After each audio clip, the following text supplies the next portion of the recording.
محمد کریم صلی اللہ تعالی علیہ وسلم کا امتی بنا دیا۔ وہ ہمیں کتے بھی بنا سکتا تھا، بندر بھی بنا سکتا تھا، خنزیر بھی بنا سکتا تھا۔ کیا پروردگار عالم کا یہ ہم پہ احسان نہیں؟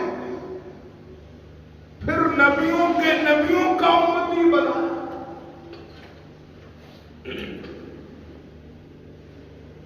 حضور کریم سب کہہ تو صلی اللہ علیہ وسلم نے اپنے صحابہ کرام جو جماعت تیار کی ان کی تربیت فرمائی، اخلاقی طور پہ بھی اور دین کے طور پہ بھی نگاہ نبوت نے ان کو اس قدر رنگ دیا تھا کہ صحابہ کرام دنیا کی طرف نہیں دیکھا کرتے تھے۔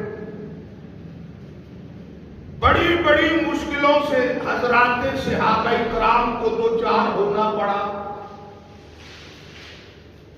مدنی کریم صلی اللہ علیہ وسلم کے پیچھے جنہوں نے 23 برس تک نمازیں ادا فرمائی، ایک صحابی حضور کی خدمت میں آیا، عرض کرنے لگا یا رسول اللہ صلی اللہ علیہ وسلم قیامت کب آئے گی؟ آپ نے پوچھا ہے دیوانے پروانے قیامت کا جو پوچھ رہے ہو کب آئے گی، کیا تیاری کر رکھی؟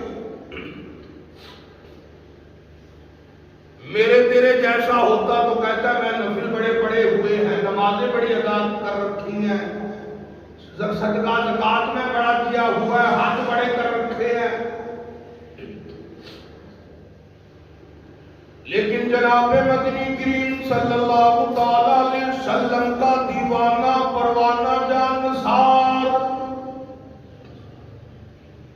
صحابی رسول آگے بڑھ کے کہتا ہے میرے آقا میرے پاس کچھ نہیں، کچھ نہیں، دنیا نہیں، سونا نہیں، چاندی نہیں۔ میرے آقا آنکھوں میں آنسو لا کے صحابی کہتا ہے میرے آقا تیری محبت کے سوا میرے پلے ہے کچھ نہیں۔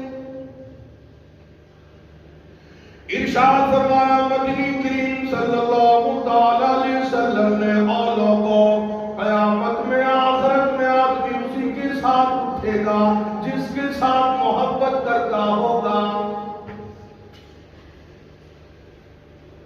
ارشاد فرمایا مدنی کریم صلی اللہ تعالی علیہ وسلم نے اور لوگوں میری زندگی کو پڑھو، میرے طریقے کار کو دیکھو، میں نے دنیا داروں کا ساتھ نہ دیا، دولت مندوں کا ساتھ نہ دیا، بادشاہوں کا ساتھ نہ دیا، سونے چاندی کے پیچھے میں نہیں پڑا۔ ایک دن پروردگار عالم نے فرمایا اے کالی کملی والے تیرے گھر میں 15 دن کے فاقے، تیری بیٹی خاتون جنت فاطمہ الزہرا رضی اللہ تعالیٰ عنہا کا بھی 5 دن کا فاقہ۔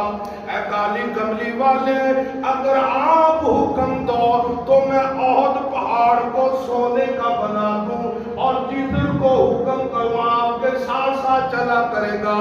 ارشاد فرمایا مدنی کریم صلی اللہ تعالیٰ علیہ وسلم نے میرے پروردگار آپ نے مجھے یتیم پیدا کیا، غریب گھر میں پیدا کیا، غریبوں میں رہنا چاہتا ہوں، غریبوں میں جینا چاہتا ہوں، او میرے